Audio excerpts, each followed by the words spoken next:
What do we do with our pain?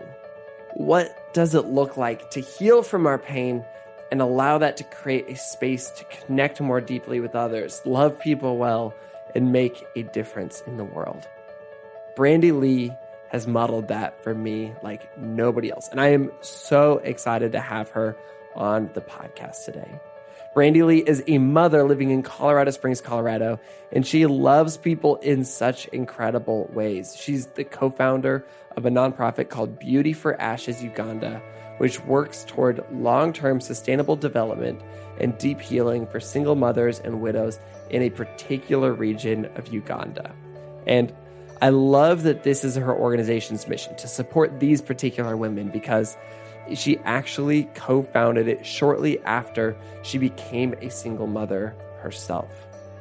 Her organization is centered around mutually transformative relationships. And because of that, Brandi and all of the organization's supporters in the United States are building genuine relationships with these mothers in Uganda. And I got to experience this firsthand when I traveled to Uganda with her a few years ago. In this episode, we dove into so much. Oh my goodness, it was so full of wisdom. We discussed Brandi's experiences with trauma and what her path towards healing has looked like. We discussed what it means to run an organization that's focused on mutually transformative relationships instead of just kind of a top-down structure. And there was also a good amount of talk about how faith plays into all of this. And I'll just say that as a person of faith who comes from the Christian faith tradition, I honestly find myself becoming pretty cynical about how other people in my same world of things express their faith, especially kind of in 2017, 2018.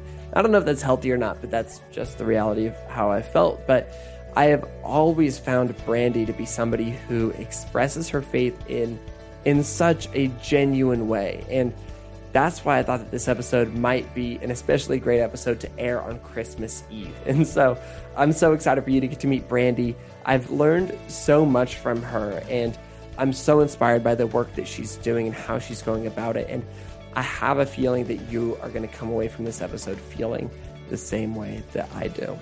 I am Brandon Harvey, and this is Sounds Good. This is the weekly podcast where we have conversations with inspiring people who are rejecting cynicism and using their lives to make an impact. Sounds Good is not your typical 3 Steps to Success podcast.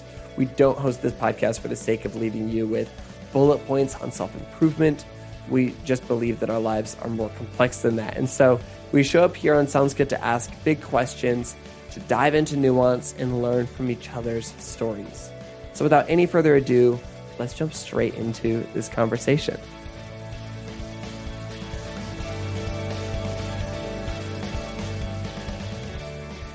Welcome to Nashville. Hey, thanks. I'm glad to be here. Sitting on your couch. Sitting on my couch. Okay, so how long have we known each other? I was thinking about this morning. Since 2014. 2014, when I went to Uganda with you. Yes, you and Sammy, and you were just dating at the time. We were just dating at the time. Man, that's so wild. And I love that we were complete strangers, and then it was like, oh yeah, I'll get on a plane to Uganda with you. Yeah, I mean, I feel like that's just completely natural. Yeah. Like those of us who love social media, we're like, no, we have actual friends via Facebook and Instagram. Yeah. So it's totally normal for me to meet lifelong friends in the Amsterdam airport yes. on the way to Uganda. Oh my goodness. Yep. Amsterdam airport where relationships are forged. Yep, exactly. That's amazing. Okay. So you live in Colorado. You're visiting Nashville right now. Yep. I live in Colorado Springs. How long have you been in Colorado? Since January of 2010. Wow. Okay. So almost 8 years. I moved there from Florida. Okay. And I thought, like, I'm a beach girl. I don't know if I'm even going to like Colorado. You grew up in Florida? Yeah. Okay. And I went to school in West Palm Beach, like right on the ocean. Oh my goodness. And so I did not know what I was going to think about Colorado. Turns funny. out I am a mountain girl. Really? Oh my gosh. I love it. Do you feel like you were a mountain girl all along and you just didn't? Wow. I did because I love being outside. Yeah. And in Colorado, we have 300 days of sunshine a year. And I live in the Springs, Colorado Springs. And so it's right there at the Front Range. And so we can see the mountains, but we don't get a crazy amount of snow. So I can like run in a tank top in the morning and pick my kids up in a snowstorm.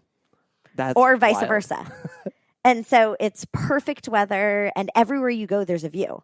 So I grew up in Florida where you pay for a view. Like you are seeing something beautiful because either somebody has a really nice house on a lake or you're at the beach and so you're at a hotel.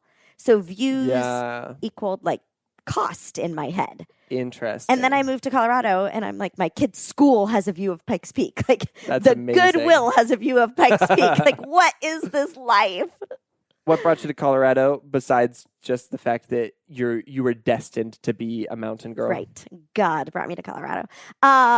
Actually, I moved out there because I was working for an orphan care organization. Okay. That was based in Colorado.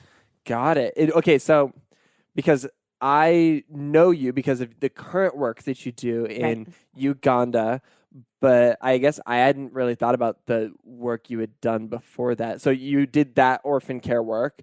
Before that, were you doing anything in the social impact space?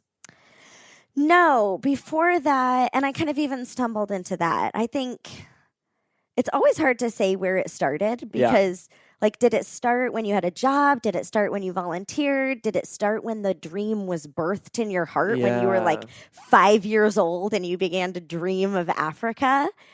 Because I kind of think that's where it started, honestly. Interesting. Really? Like, if I went back, I, like other little girls, dream of, like, I don't know, Prince Charming and white castles or white picket fences. And I dreamt of mud huts and thatched roofs and Africa and the world. Where did that vision come from? Were you like reading National Geographic or? Basically, yeah. So I loved to read as a kid and my parents had a rule. And so the rule was I could read one Nancy Drew book because I loved the mystery. Yep. And then I had to read a missionary novel in between every Nancy Drew book. And so what are missionary novels? Is this like a thing? I think so. Like it's like biographies of missionaries around the world. It's not like a series or No. Okay. But I got to read about all of these amazing people around the world and I totally fell in love with the world. With different cultures. And every book it'd be like, that's where I'm gonna live when I grow up. Papua New Guinea or usually Papua New Guinea and Africa, honestly. Like those were the two places that caught my heart. But I also think I fell in love with people who had big dreams, who served the poor, and who believed for miracles. I remember this one, I can't even remember who the missionary was, like somebody in, I think, Great Britain or something. Okay. And they had like an orphanage, I think, and he had no money. And he didn't fundraise, so he was like basically the opposite of me now.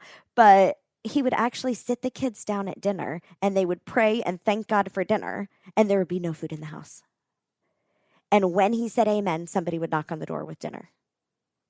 And I remember reading that story and being so amazed and being like, I want to have that kind of faith.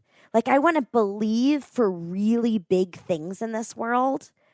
And I want that to be my life one day, which is funny because now I think of the times when I have to believe for really big things. I'm like, I want to hide under a chair and cry.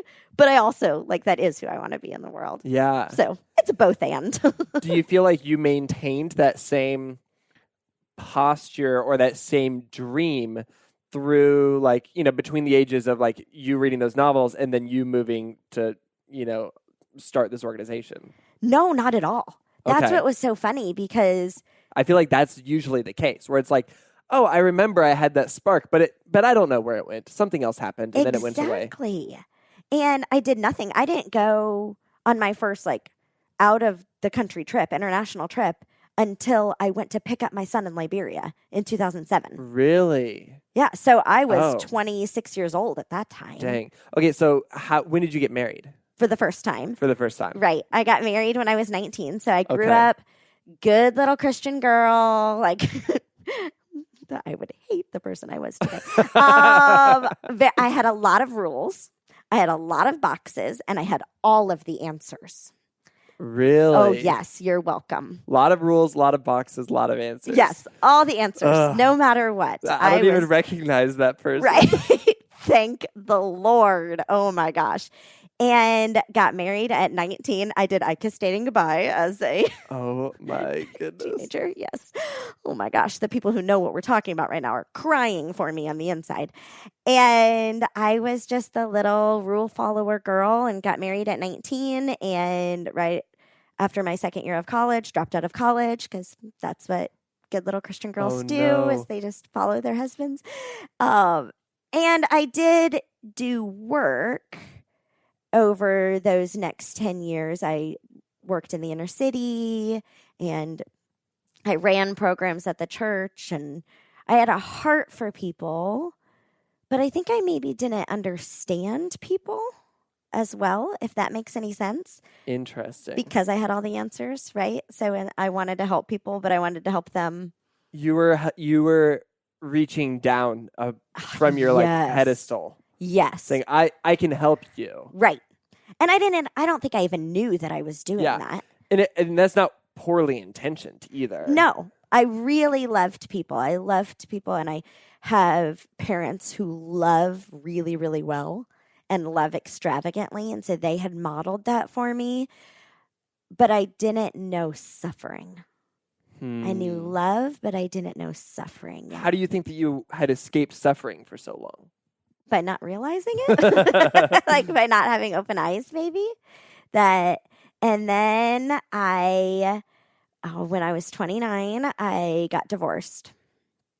Right, actually, after we had moved to Colorado, 8 months after I moved to Colorado. And so I had left everything and got divorced and lost everything. My world just utterly crashed around me. You're in a new place. Yep. Your relationships, probably everybody that you know is to some degree connected with that marriage. Yep. How old were your kids? 4, 5, and 6. Wow. So I have babies at home. I am a brand new single mama. I have pretty severe PTSD, and I lose all of my friends, literally. And my world just crashed around me. And honestly, it's the best thing that's ever happened to me because I began to know suffering. And I knew what it was like. I now know what devastation is like. I know what pain so deep that it takes your breath away is like. I know what it's like to wish I could commit suicide.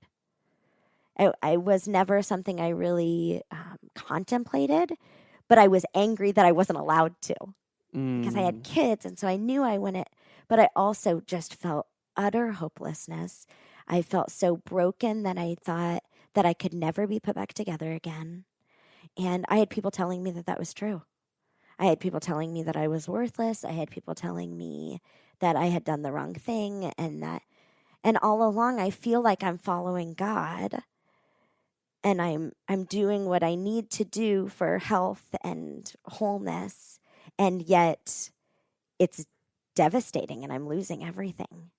And so that next year, I did healing work like it was my job. Like I do everything like it's my job. I'm kind of an extreme person. You do everything like it's your job, but you also don't get paid for anything. For any of the things. Yeah. I tell my kids that we're poor on purpose. And they're like, huh. That's great. Like, hey, Medicaid, yay! Free lunch for your kids. Woo! Love public schools. And I just attacked healing. Like, I read through my Bible 3 times in that first year, which I know is not actually what a lot of people who are suffering have a lot of wounding around that and can't even touch their Bibles. And I totally understand that too. But for me, that's what I did. And I went to like multiple therapy. Like 2 counselors twice a week. Like, and I would go into my therapist. I'm basically a therapist's dream because I'm like, let's go to the deepest, darkest thing. Like, that's terrifying to me. Right. Yeah. Because you're a 7 in the Enneagram. And so you want to avoid the pain. I want to avoid pain and seek pleasure. Right. I'm an achiever. So I'm a 2 of the 3 wings. So that 3 wing is like high enough that I'm going to do a really good job at healing. Yes. You've taught me so much about the importance of going to those places, but I don't naturally do it without somebody modeling it. But how did you know? Like, what did you just know at your core that's what you needed, or because you had all the answers for years and now you have all the questions? Like, right? How did you make that transition? Well, I lost everything. Yeah. So I guess all of including the my answers. boxes were smashed. Huh. And I actually teased that not only did I find freedom from oppression, but I feel like God did too. Like he came out of all the boxes I had put him in too. And I began to read my Bible and I was like, whoa, Jesus was pretty scandalous. Like he made some decisions that other people would not agree with. Like I would have been called in front of the church council for that. And I began to find God in the margins. And I began to find solace in the margins. And I began to find healing in a place that others had told me I couldn't find healing. And I began, I don't know, to grow and to heal and to learn. And I think what it did is it gave me a passion for people who were suffering, because now I actually understood suffering. And so I knew that someone who's in the midst of trauma and chaos and healing from brokenness, like they don't need my trite answers, because people gave me all those answers that I had been giving people. And I was like, well, that's crap. Like, what the crap? What are you saying to me? Like, that is worthless. And so I got to see how worthless it was, like, because it didn't work. And what did work is when people drew near. And I read the book. You love Henry Nouwen, right? No, I've never read Henry Nouwen. What in the world? Okay, so Henry Nouwen is my dead author crush. Okay. I mean, I know a lot of people at C.S. Lewis, but mine's Henry Nouwen. Great. So I adore him. And he wrote this book called Turn My Mourning into Dancing. And it is the most gentle portrayal of suffering I have ever read. And he talks about being healed right there in the dust.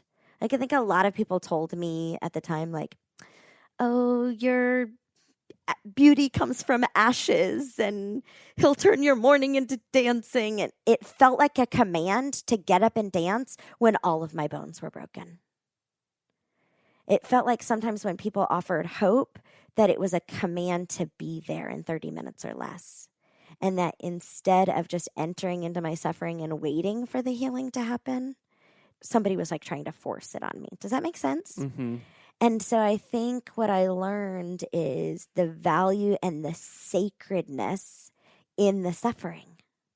And I went back to stories even in the Bible, like Lazarus. Lazarus is my favorite story, because here, like, it was like supposedly Jesus's best friend, right?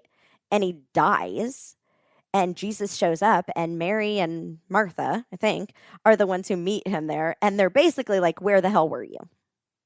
Like, what the crap were you doing if you'd been here? And so I love that, because they're angry and they are just like pissed and they have questions and they have doubt. And he just welcomes that. And I think so many times people are like, you can't question anything. And that's just crap. And then they go to the tomb and they cry together. And Jesus knows full well he's going to raise Lazarus from the dead. He knows that full well, I think. I mean, I assume that, like, that's what I've been taught. But he doesn't say to them, like, what the crap are you crying for? Like, stop your crying. Good things are going to happen. No, he cries with them. And I think too often we're afraid to go to the tomb because it's smelly there and it's like gross, and people have doubts when they're suffering, and there's weeping, and we don't have answers, and all of this. And yet the tomb is where the dead are brought to life. And I think if you want to see Lazarus miracles, you got to hang out at the tomb. And that's what I learned. Like, I learned in my own life that the miracle of me, like, finding myself and finding my value and doing all of this deep healing work to uncover my brokenness and to realize my own belovedness and then be who I was created to be, that came from the tomb places. And it gave me a passion to go to the tomb with other people, whether that is the women that we serve in Uganda or whether that is the newly widowed friend I have who lives in my neighborhood.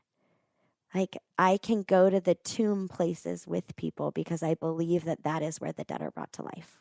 And so your whole world that Really jumped into it, didn't we? Sorry. I know. No, I love this. This is what I love about you is that you jump into it, and I just sit here and soak and learn so much, and so I have questions. Yes, because I've figured all this out. So you lose everything, and that's what enables you to understand suffering. What if you want to go to the tomb, but maybe you feel like you haven't suffered? I mean, you just laughed at me, so I want you to correct me in whatever way I was just wrong. I think everybody suffered. Yeah. Okay, so I think I believe that we always have lies being spoken over us, and that is true in big moments, and it's true in small moments. So we can recognize it really easily in big moments, right? Like, I lose everything. I get divorced. I'm crushed. I lose all my friends. Like, obviously, lots of lies being spoken over us. I would say we have an enemy who's speaking lies over us, right? That's kind of my Christianese. But if somebody doesn't come from that background, like, I think you can still see that there are lie messages that are spoken over us, right? However you want to phrase that. So it's easy to see in big things, but I honestly think that that's happened for all of us. Like, it happens on the playground when you're 5 years old and, the kid doesn't want to play with you, and you begin to think like, oh, nobody wants to play with me. I'm not cool enough. I'm not big enough. I'm not strong enough. I'm not wanted. I'm not loved. I'm not protected. Whatever it is, we all have wounding. And so I think it's not that I had been protected from suffering at any point. It's that my eyes weren't open to my own suffering. And so I think all of us, when somebody is like, well, when people say like, I want to go to the tomb places, right? Like, I want to change the world. Really, my first answer is like, okay, go to therapy, right? Interesting. Like, go deep inside yourself and do your own work. And so what I'm hearing is you have these big things. Right. And I guess that's where my question was it's like, okay, what if I haven't experienced any of those big things or very many of those big things or as many big things as you have or somebody else has or whatever. But what you're saying is we all have those little things. Yeah, we all have and those we have to things. Uncover it. Yep. And you have to get into a healthier place to some degree to be able to recognize those things. I think so. Like, it just takes some curiosity, right? We love curiosity here. I love curiosity. Partly, I think, because I wasn't for so long. Like, I just had answers and not questions. And now I'm seeing such value in the questions. And how do we uncover that? And I wonder what that means. And even if it hasn't happened to you, like, how do you wonder what that does to somebody else? The effects on somebody. Like, how do we ask those questions as opposed to approaching life with answers? And so in this moment, I'm like leaning back in my chair. I'm like in counseling right now. And by the way, I started going to counseling because of you. Like, I'm so proud of you. You like talked me in. You didn't talk me into it. You modeled it for me, and you helped me see that it was something that I could do without experiencing some heavy deal of trauma. Right. Or at least not knowingly, or whatever it is. Right, exactly. Well, I believe everybody should be in therapy. Yeah. Oh, like, I'm like a therapy Nazi. Yeah. Oh my goodness. Least for a time. Or read a crap ton of Brene Brown. Like, read everything Brene Brown has written, and it's like therapy. I have an admission to make. My therapist, you're going to hate this. My therapist told me, like, in counseling, he's like, you need to read this Brene Brown book. And I said, okay, I'll do that. And then I knew that it would be hard, and I haven't gotten around to doing it. And it's been like a year. Except for the fact that you're going to love it. I know I'm going to love it. I love Brene Brown. Yes. I've like listened to every podcast she's done. I've read, or I've like watched her TED Talk, like all the things. But I'm like, this book is going to wreck me. It really is. And well, so you know I'm what my life so goal excited. is, right? What? My life goal is to be what the love child of Brene Brown and Jimmy Fallon would be like. Just like really deep, but utterly ridiculous. Wow. You're past the start for sure. Oh my goodness. I highly value both of those things, like going to the tomb and doing deep, hard soul work, and also just having loads of fun. That's amazing. And goofiness and all That's that kind of playing stuff. beer pong with celebrities on television. Yes, right. Water War is my favorite that he plays. So good. Yeah. Oh man, I'll stop talking about how much I love Jimmy late Fallon. night television in general. But Oh, right. so you do this work. If you do this work, or if one does this work, this inner work, healing work, learning about yourself, and coming to terms with suffering, it builds a sense of empathy. Maybe walk me through this process of you have a new widow on your street, or you have somebody that you just meet somebody who is also experiencing suffering and they need someone to be there. Is it a natural pull then, because you've done this work, to go to them, or is it still work and a choice and difficult, if that makes sense? For me or for anybody? Both. Okay. Because I think that might differ in personality. Yes. Right? That So makes I don't sense. want to answer as if I'm every person, because a lot of people are very different from me. For me, it is natural. I really believe that healing begets healing. So we all know that phrase, like, hurt people hurt people. Yes. And that is true. Like, every single one of us, every person listening, all of us, we have experienced hurt people hurt people. But the really fun thing is that that's not where the story ends. Because healed people are a part of healing people, and free people free people, and loved people love people. And it just goes on and on. And so I think who we are will spill out into the world, and it can't help but do that. And so when we do healing work, we exude healing. And so we were talking earlier about what we want to be when we grow up. I don't even think it was when we were recording or anything, but like how you wanted to be a fireman, right? You had a fireman party when you were little, right? And the fireman came and you got to hold the hose, and, right? It was huge, wasn't it? It was amazing. Like one of your only childhood memories. You really remember that. And I think that's true for all of us, that all of us were born. I wanted to be like this missionary in Africa, and you wanted to be a fireman. And if you go into a preschool or a kindergarten class, everybody wants to be a fireman, a teacher, a doctor, right? Because we are created with this inmost thing about wanting to be a helper in the world. We all have this desire to be restorers, redeemers, and rebuilders in a broken world. And then we lose it somewhere along the way. And we think like, well, that's just dead, or like that was just as a kid, that's all I knew. Or you do the thing where it's like, oh, I'll just make a bunch of money doing this other thing, and then I'll give the money to people who are doing that. Well, I actually like people like that. No, I'm just kidding. I think it's amazing. Right, we need people that do that. But I do think that then we don't know how to do it. Like, well, I wanted to be a fireman when I was little, and I wanted to help people, but now I'm a banker, so what do I do with that? Now I'm a waitress. Now I'm a flight attendant. Now I'm an accountant. Whatever it is, we don't think it fits in. And so for me, I found a lot of learning in Isaiah 61 in the Bible. So it talks, we're Beauty for Ashes. So my organization is called Beauty for Ashes Worldwide. And it comes from this, and it talks about how, and he will give a crown of beauty instead of ashes, the oil of joy instead of mourning, a garment of praise instead of a spirit of despair. And then it goes on. It says, and they will be called oaks of righteousness, a planting for the Lord for the display of his splendor. And it goes on to this next part. It says, they will rebuild the ancient ruins. They will restore the places long devastated. They will renew the places that have been devastated for generations. And you read that part, and everybody's like, oh my gosh, I want to do that, right? Who doesn't want to rebuild and restore and renew places that have been devastated for generations, right? Like that calls upon the 5-year-old in you. Totally. I want to be a teacher, a doctor, a fireman. I want to be a rebuilder, a restorer, a renewer. But they who gets to do that are the ones who receive beauty for their ashes, the oil of joy instead of mourning, and the garment of praise instead of the spirit of despair.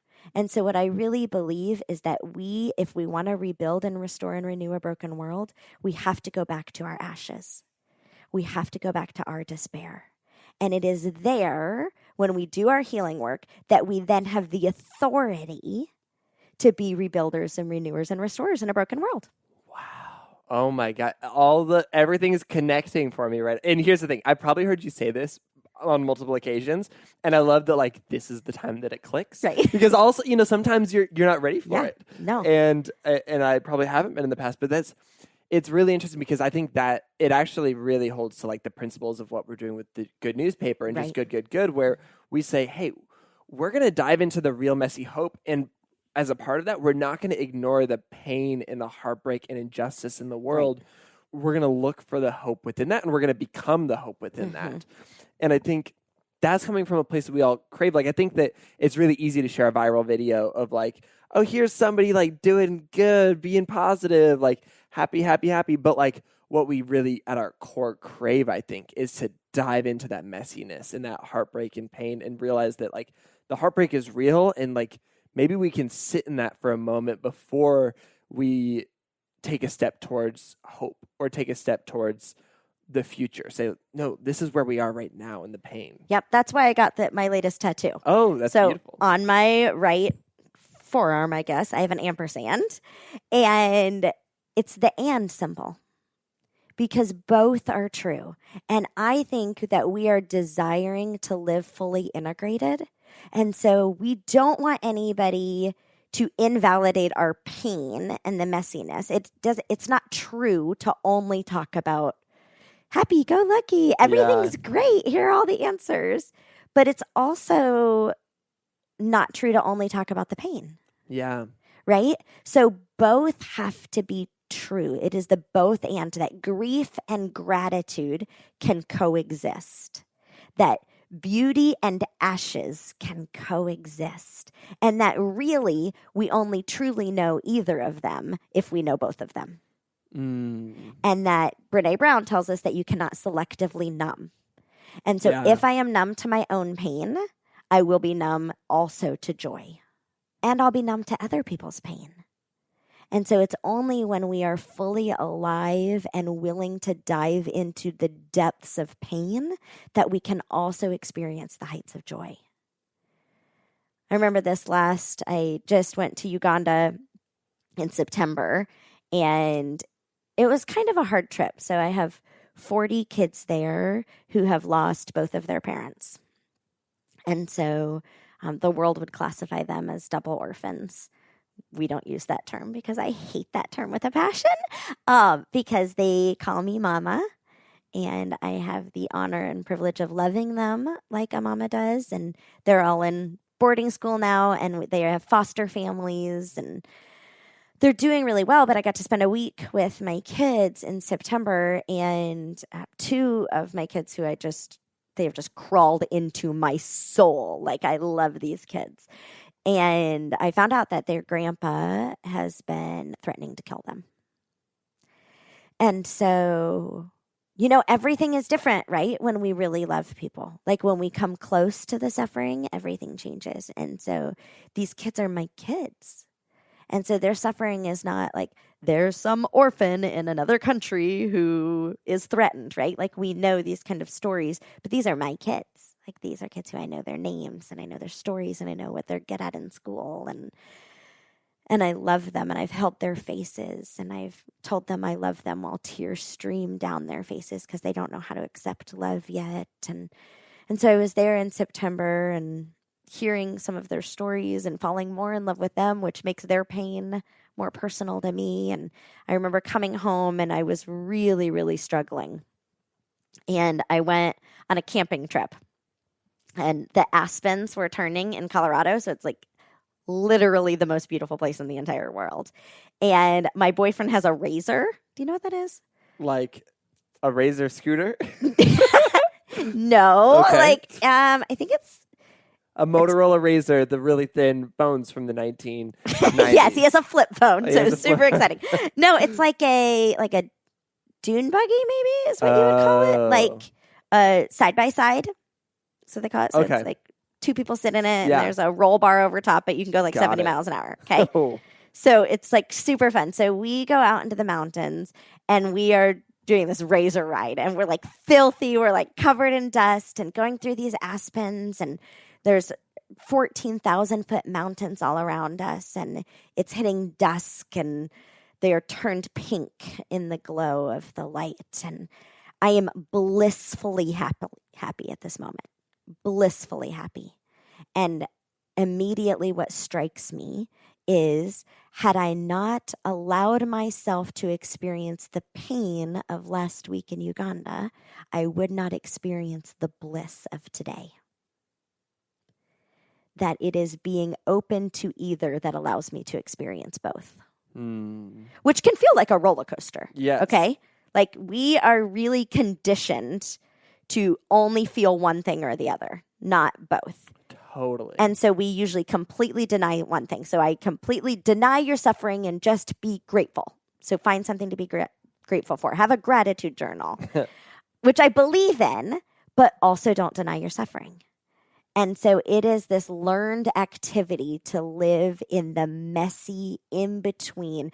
Glennon Melton, who I adore. Another wonderful human. Love to follow her. And she calls it brutal. Yes. Brutal, beautiful life.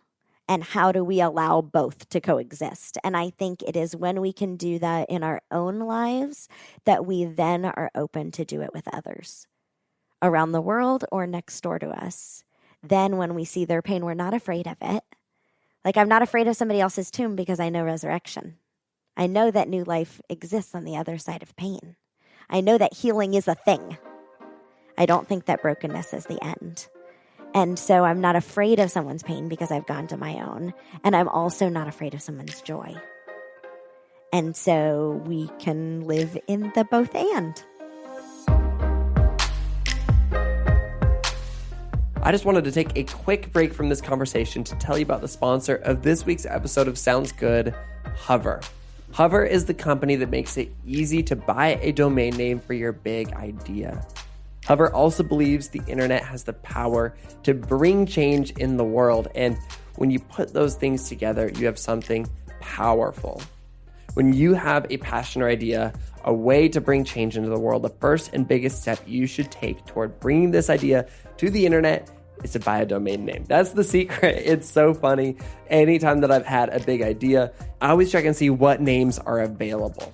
And the great thing about Hover is that you can go on their website, hover.com, you can search for whatever you want your thing to be called, and you can just pick out what you need. There's no upsells. The website is clean and easy to use. All you do genuinely is you search, you buy, and boom, you have a domain name. And they make it also really, really easy to set up with whatever you want to use to build out your website. You're already ready to share your idea with the world. For listeners of Sounds Good, Hover is offering 10% off your first purchase when you visit hover.com/soundsgood. Just visit hover.com/soundsgood today to save 10% on your domain name and to help support this podcast. Hover, making it easy to bring your passions and ideas to life for the sake of changing the world. Okay, now back to the rest of our conversation.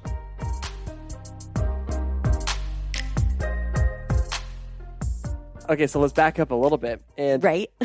So you're experiencing questions, getting healing, you're going through this process. At what point do you think, you know what, I want to invest all of my money and energy and resources and time and everything into a few villages in Uganda? Like, how does this come about? I don't ever think that. I would imagine not. No, like nobody should. Right? It's all accidental. Yes.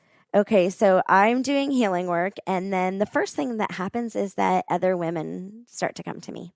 So women who are newly single moms, women who are leaving unhealthy places in their life and seeking healing. And so they start to kind of show up on my doorstep, sometimes literally.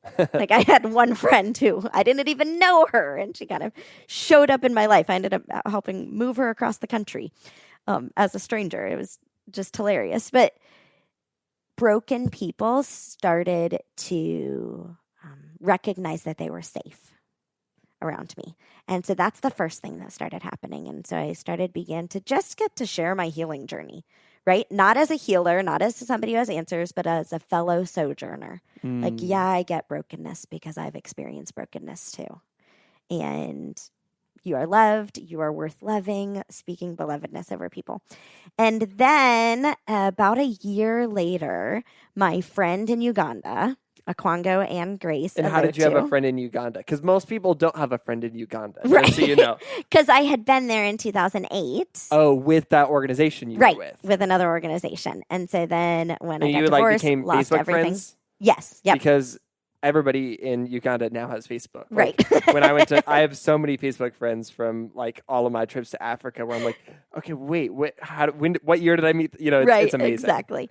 And so, and Anne and I had been very good friends. Her husband actually directed the other program. And so they are brilliant Ugandans who do amazing, like magical work. And I met around her. The world. Yeah. Yeah, she's amazing. Yeah, she's phenomenal. And so really from the time I got divorced, she was like, great, now you and I can start something. And I was like, nope, I am not interested. I love that she had that vision. That's great. Yeah, she's way smarter than I am. And so for about a year, she kept asking me, do you want to do something? Do you want to do something? And my answer was always, no, I don't want to do anything because I don't want to start a nonprofit. I was very kind of wounded and afraid of the nonprofit space. And I believed that I couldn't be used anymore because that's what I had been told. Couldn't be used for good in the world anymore. I had experienced too much brokenness. And so then I read the book Half the Sky by Nick Kristof. Have you read this book? I love Nick Kristof. I don't know if I have read his book. Okay, so he's a New York Times columnist, for those who don't know, and this is a Pulitzer Prize-winning book. I think you might have to, if you're like Googling it, I think it's Nicholas Kristof. I don't know if he goes by Nick or Nicholas. And he's phenomenal. And he wrote this book called Half the Sky about the oppression of women worldwide. So it's not like a light read or anything. Like it's groundbreaking in its time. Groundbreaking and Pulitzer Prize winning. Yeah, they ended up doing a documentary about it and everything. And he goes through like this, I think it's 6 major issues women face in the world, like everything from bride burning in India to female genital mutilation in Kenya to whatever it is. And he talks about the need to empower women on the ground. So he talks about sort of like grassroots efforts, what can like normal everyday people do, and what like treetop, like what political things. And I kind of ignored all of that. Yeah. Right. Because I'm like, I am a poor single mom. Like, I just need to listen to the baseline. And so he talks about empowering women and that what changes when you put women in women's cooperatives, he talks about. So when you go into the developing world and you find 30 or 50 or whatever size it is, a group of women who will meet weekly to encourage each other. And then what they do is they pool their own resources. So they like each bring money, right? So eventually we started in Uganda and they each bring like 15 cents a week, and they start a fund when they all pool their money, and then these women can give each other loans. And so Nick Kristof is talking about this idea of women's cooperatives. Did he create this idea, or did he like stumbled across it? It was lots of people do cooperatives across the world. Okay, yeah, like it's like a thing. It's a thing, right? Okay, so he's writing about it. It's what introduces you to the idea. Yeah, he's writing about how do we empower women? How do women empower each other? How do we partner with them, all of that. And I think it's just brilliant, but like just continue on in my everyday life, right? Like most of us do when we read about people doing awesome things. We're like, oh, that's so cool. Yeah. I now learned a thing. That's amazing. And he talked about sending girls to school, like talked about how girls in sub-Saharan Africa have less than a 20% chance of attending secondary school, and how if we really educated Africans, then they would have the resources to change their own countries. And I was just enthralled with his writing. And because he's a New York Times columnist, he's like been across the world. So he had a story for everyone too. And it's just fascinating. So then Anne calls again and says, we should start something. And I'm like, I don't want to start anything. I don't want to start a nonprofit. And I'm not used in that way anymore. God doesn't want to use me. And she says, well, but I wanted to do these women's cooperatives. And I was like, okay, well, I definitely think you should do that because I just read about them and I heard they're really amazing. And she said, I want to buy them cows. This is how it all began. Because she wanted to give these women assets. So it could change their life. It could change their outlook if they had an asset. They have something to believe in. They believe that they're worth something. And I'm going to put them in women's cooperatives. I'm going to find 30 single moms or widows in a village. And a single mom in Uganda is a woman who's never been married, So a lot of them are treated a lot like a teen mom would be Oh, got it. here in the U.S. What is it called when you like if somebody is divorced or something? Is that Divorced. Okay, just divorced. Okay. But it's not a single mom. Right. Like Okay. they would just consider me a divorced mom. Got it. Or woman, something like that. And so she said, I want to do cows. And I said, well, I don't want to start a nonprofit, but I will send you all of the money I have in my bank account for cows. And so I checked my bank account and I had $1,000 in my savings account. Right. More than I since had. And so I sent her $1,000, and the next week she posted pictures of cow delivery day, and all of the mamas like, ay, ay, ay, ay, ay, ay, and they're like cheering, and I'm like, that's great. And I had a friend who said she wanted to buy a couple cows, and so we sent the money. And then Anne calls and she says, the moms of Angorotuk Village appreciated that so much. She sent me their stories, these profiles of these women and the horrible things that had happened to them and how resilient they were. And it was amazing. She said, and now we need 3 more cows. I was like, literally, Anne, I sent you all of my money. Like, actually all of my money. I don't have any more money. She said, I know. You're supposed to raise the money like you used to. And honestly, my heart just sunk. Like, I was like, this is not happening. I said, I can't, Anne. Like, I don't have a voice anymore.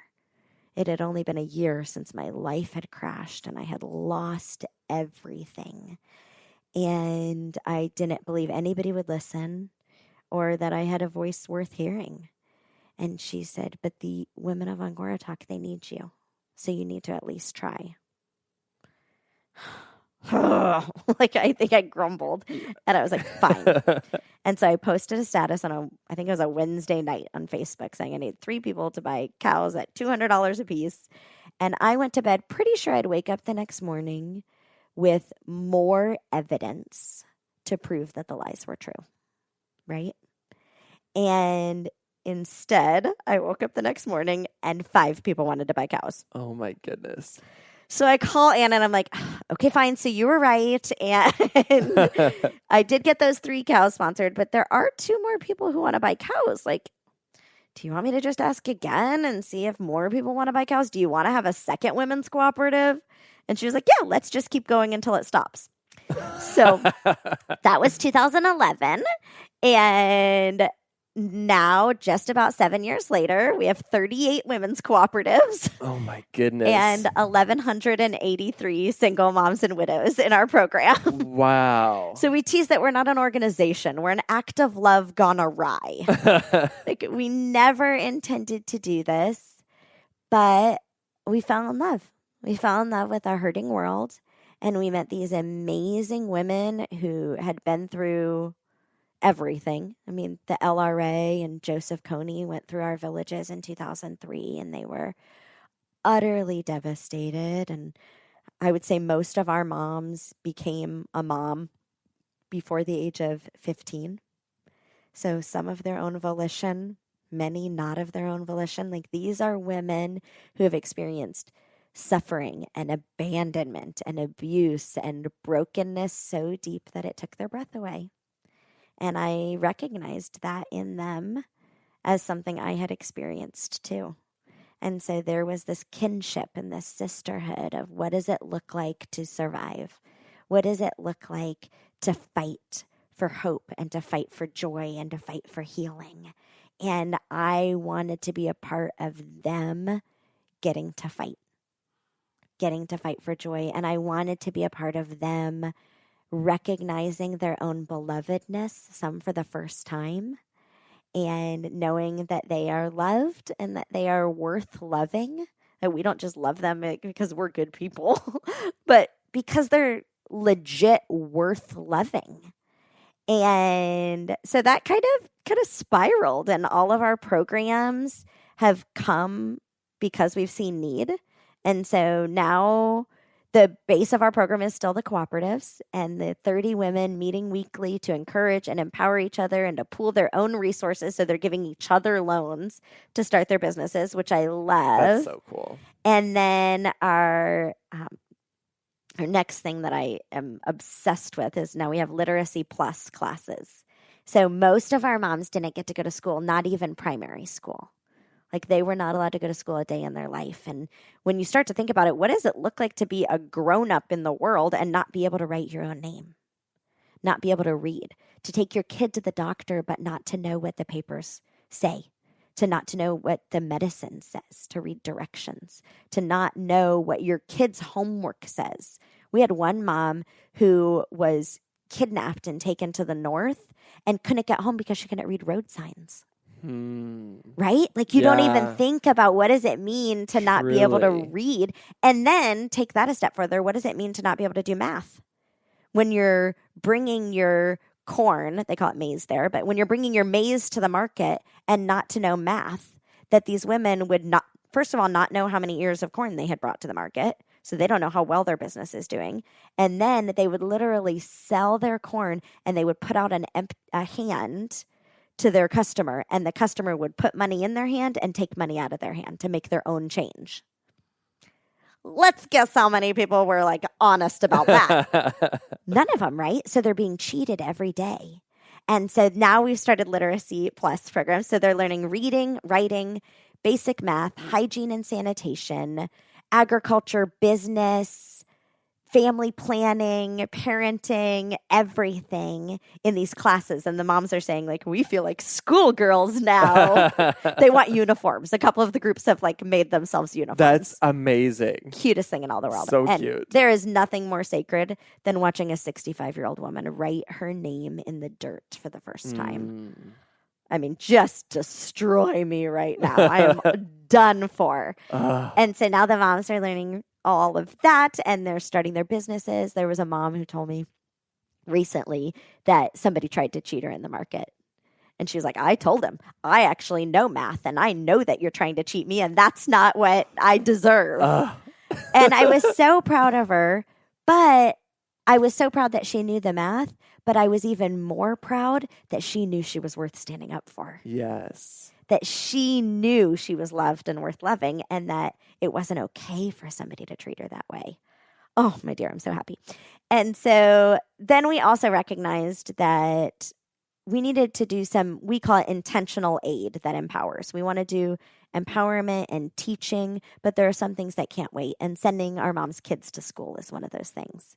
And so we have a school fees program. So we have 1,000 kids in our school fees program that are going to secondary school and vocational school. So that is super fun to get to send our mom's kids to school. And our moms earn that for their kids by going to literacy classes.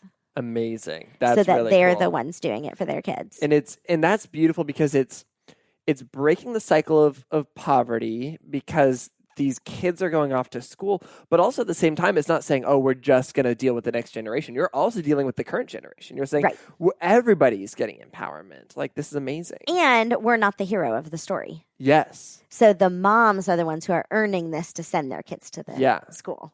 So the kids still honor their moms in that. It's not like the great white savior coming in. Exactly. I hate that. Well, and this is something that you're super intentional about, this process of course, the U.S., we have money, we have resources. We want to be able to give those things, but it's not a top-down situation. It's relational. And you've been so intentional with relationships. Well, one of our core values is that we believe in mutually transformative relationships. That's a great phrase. Isn't it? Mutually transformative relationships. Yep. And we believe we're fellow sojourners.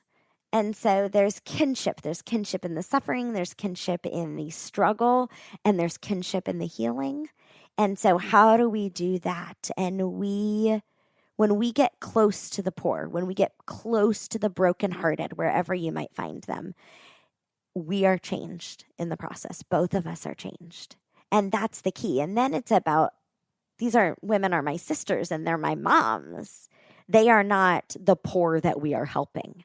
They are people we are in actual relationship with. And so when people come to us and they want to sponsor a mama, that's what we tell them. Like, this is your new sister. Like, let's have relationship. Come to Uganda. And we even say that our trips, I go 3 times a year now.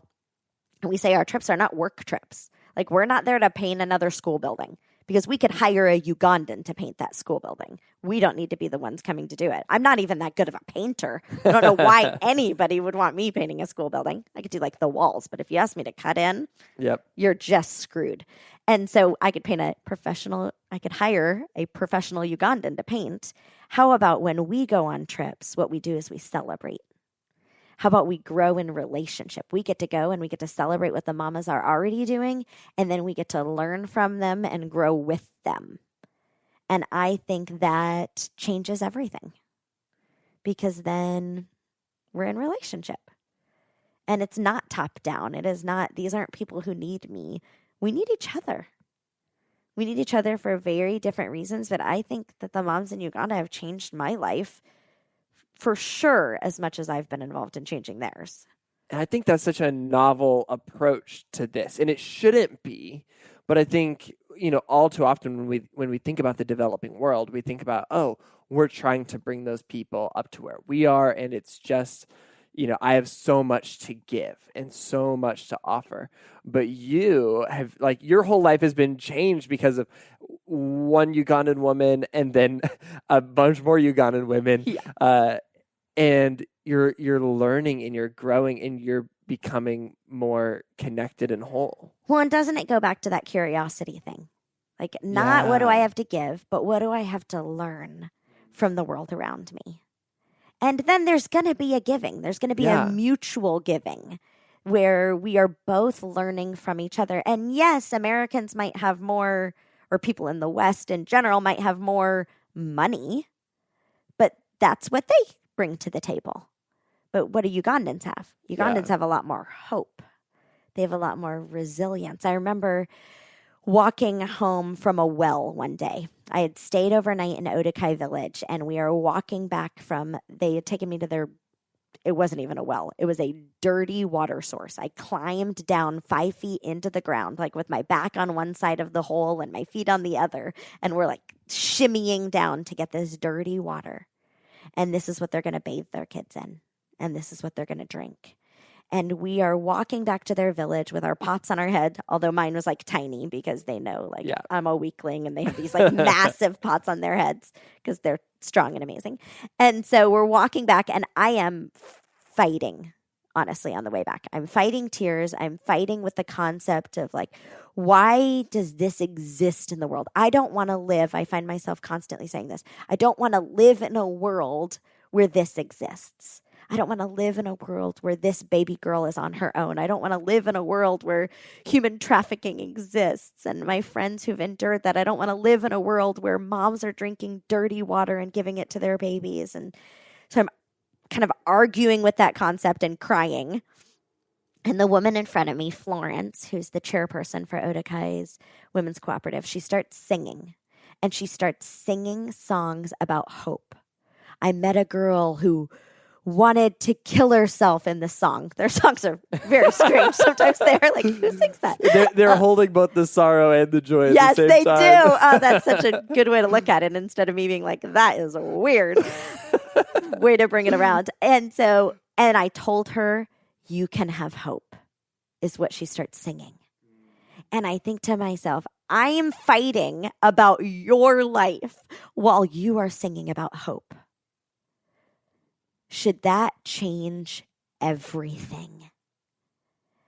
And so I think they teach us. Oh my gosh, they teach us. When you hang out with my friend Nora, who lives in Ameria, and she was abducted by the LRA when she was 10 years old. And she lived in captivity with Joseph Kony for 4 years. I mean, just a story, the things she has told me, I've never actually repeated to another human being because I don't want to give you secondary trauma, which is a whole other podcast about secondary trauma, what we suffer when we are suffering with others. But Nora she has suffered the worst kind of things that could ever be suffered in all of the world. And she has seen the worst devastating things. And yet she has the most joy of any person I have ever met. And speaking of mutually transformative relationships, can I tell you the story about Nora? Please. Okay, so here's Nora. She's this amazing person. And then I need to tell you about my friend Lindsay, who is an American. And she lived in Michigan, and she really wanted to come to Uganda. She was an advocate actually for Nora's village, but her daughter Lola had cancer for 6 years and just wasn't quite better enough. She wasn't well enough for Lindsay to travel. And Lindsay had this passion. She had lived in Tanzania before, and she really wanted to come to Uganda with us, but just couldn't because Lola wasn't quite better. So I go to Uganda, and I'm talking to Nora in her village. And she says, when is my friend Lindsay going to come and visit me? I said, okay, well, let me tell you about Lindsay. I said, I would love for all of you in Amiria to be praying for Lindsay because she really wants to come to Uganda. But Lola, her daughter, has had cancer and she's still not quite better. She is in remission, but she's not healthy enough for Lindsay to travel. So the mamas say, yes, we'll pray. But right, like how many times have you heard that, right? You hear somebody's story and everyone's like, yeah, I'll pray for you. I mean, let's all be real. Like how many times do those people like actually legit pray for the person? Like, what do you think? Like 5%? Yes. Yeah, tops. So fast forward. And on my next trip, Lola's better. And doing amazing. She has taken a turn for the better. And Lindsay actually gets to come to Uganda and she gets to go meet her village. And so we go into Amiria and they meet us at the road, dancing and singing and stomping in the dirt. And they've got their skirts on and their instruments and they bring us into the village. And in the midst of all that chaos and everybody singing, Nora comes up to me and she says, where is Lindsay? I need to know about Lola. I need to know about Lola.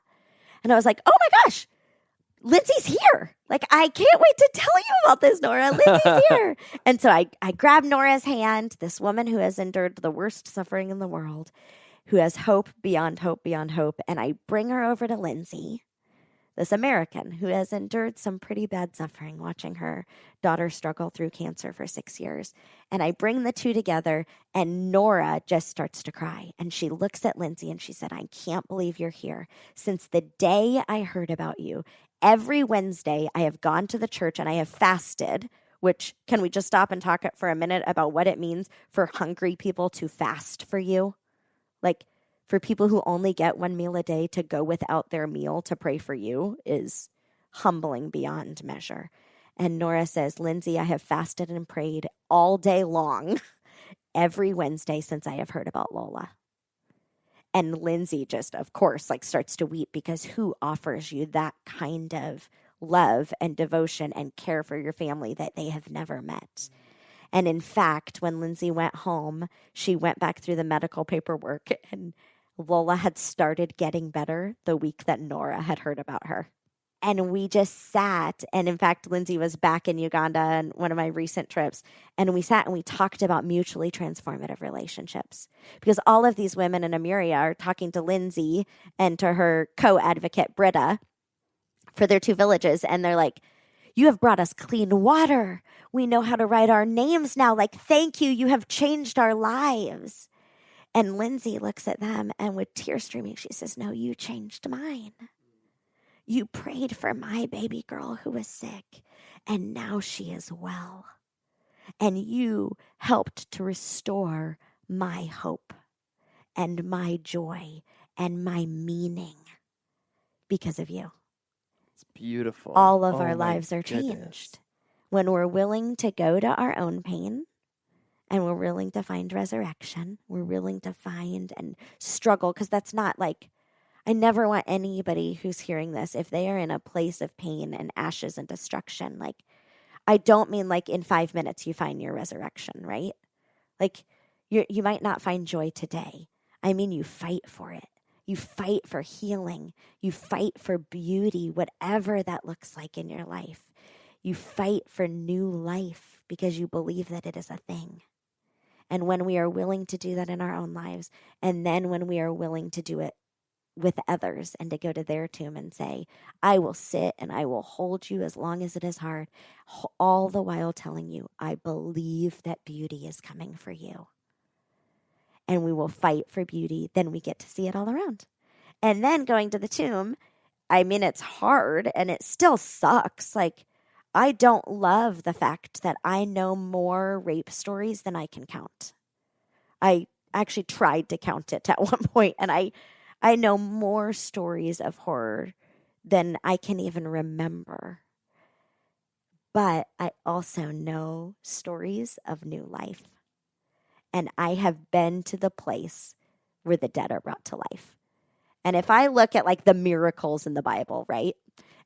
Turning water into wine sounds like a frickin' good party. Like, I want to be there for that party. But if I had to choose, I would choose to see the dead brought to life. And yeah, it means hanging out at the tomb, but it also means seeing something that it just can't be described in words. And so that's what I get to do with my life. I'm sitting here like speechless. Brandi, like I'm just so inspired by the work that you do and the way that you bring people along for the journey. Like the fact that you invited me, like a total stranger, and my then girlfriend to like experience this and like have our lives impacted by that in the way that like I love how scrappy you are.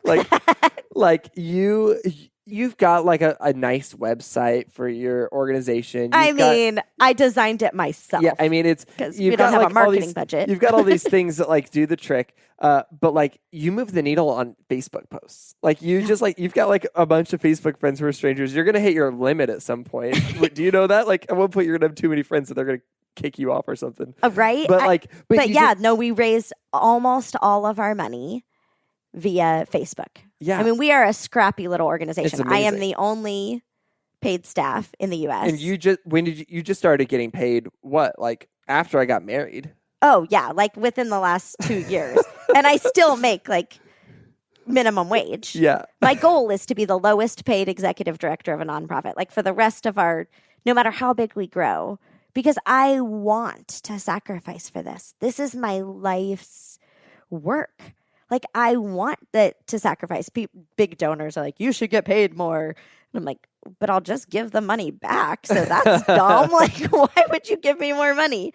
But yeah, we're a small organization because we believe that every one of us can make a difference. And so we're going to do this in such a way that people are connected to the fact that their $23 matters, right? Because that's what it costs to sponsor a mom, $23 a month. And because I was a single mom, I was a poor single mom when I started this. And so I know that we can all do our part when we just love people well. And so we're not like a flashy organization. Like I don't have a very good website and we don't have amazing marketing materials. Like we are just a ragtag group of people that say, you're loved and you're worth loving. And that's true for our moms in Uganda, and it's true for everybody who partners with us. And that's what we just want everybody to know. I love that so much. I just want to wrap with kind of one more question. You know, I think a lot of people are leaving this conversation feeling excited, feeling like I felt when I left our first time hanging out, where I was like, oh, maybe I should go to counseling now. You know, like ready to take on my own journey for the sake of diving into greater pain and greater joy. And for somebody who they just need momentum to get the ball rolling, like what can they do this week? What can they do like in just the next few days to just start that process? Because it will be an ongoing journey forever. But like, I think we're just eager to get started. Yeah. And it's so hard to get started. That's the hardest part. Terrifying. Because okay, I would say if you are ready to go to therapy, go on like psychology.com and look it up. Yep. Check out what your insurance provides and who your insurance providers are. I personally recommend EMDR therapy. So find somebody licensed in EMDR. I think it's a brilliant trauma modality, but you have to find who's right for you. And here's the hard part. You might have to go to a couple different counselors. Yep. Which sucks. Yep. Because it means you have to like tell your story from the beginning. It's the worst. And so I did Whole30 last year. I know I'm going to bring it around. This doesn't seem like it connects. But everything I read about Whole30 is you have to know your motivation or you're not going to stick with it. because it's hard. Yeah. It's hard because some days you just want Chick-fil-A. Yep. Okay, that's why I no longer do Whole30 because I really like Chick-fil-A. But it's hard, so you have to know your motivation. So I would say before you even begin, because there are things you can do. You can go on psychology.com. You can call your insurance provider and figure out what therapists, what kind of coverage you have for mental health, all of that. But the first thing you need your motivation. And so if you are somebody who is considering that, I want to just talk to you individually right now. And here's what I want you to know. I want you to know that you're worth it. You are loved and you are worth loving and you are worth healing, whether you have just little things that you've never processed or whether you have really big things and you think you're broken just beyond repair. If you have that pain that is so deep that it takes your breath away, I want you to know I'm sorry. I am sorry for the hard things that have happened to you, that they weren't okay. And I'm sorry for your pain. And you are worth fighting for healing. The world needs you. It needs more people who are fully alive and who have done their healing work and can offer their whole selves to the world. Because remember those dreams you had when you were little? The dreams about how you wanted to be a helper, whether it was a firefighter or a teacher or a whatever it was, you dreamed about changing the world and about rebuilding and restoring broken things. And that dream, it's still true. Right here in your everyday going about life, that can be true. And you are worth the commitment and the fight and the work that it takes to heal. And it's not going to be easy, sweet one. It is just not. The tomb sucks. That's why we avoid it. Like, it's smelly and there is doubt and there is anger and there is frustration, and the resurrection does not come quickly. This is not a sitcom where it is wrapped up in 30 minutes. It takes long, deep, hard, sometimes devastating work to uncover all of the lies and to replace them with truth. But you are worth it. I want you to write that down. I want you to write it on your mirror, write it in your journal. I want you to set a reminder to tell you every day on your phone that you are worth the fight and you are worth the effort.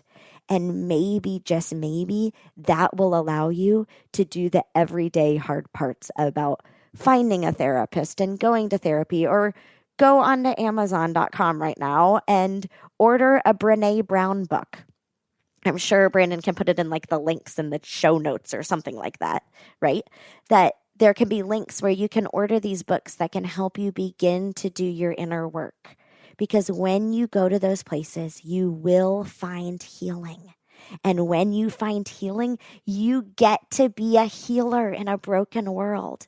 And this broken world is desperate for more people who are safe with their brokenness, and for more people who are calling forth the truth that healing is true and it is real and it is possible. It is possible right here in Nashville. It is possible in a village in Uganda. It is a thing and we get to be a part of it. And you, sweet one, you are not the exception to the rule. You are not the one person who can't be healed. You are not the one person who is just too broken. None of that is true. You too deserve healing because you are loved. It is truer than true. And you are worth loving.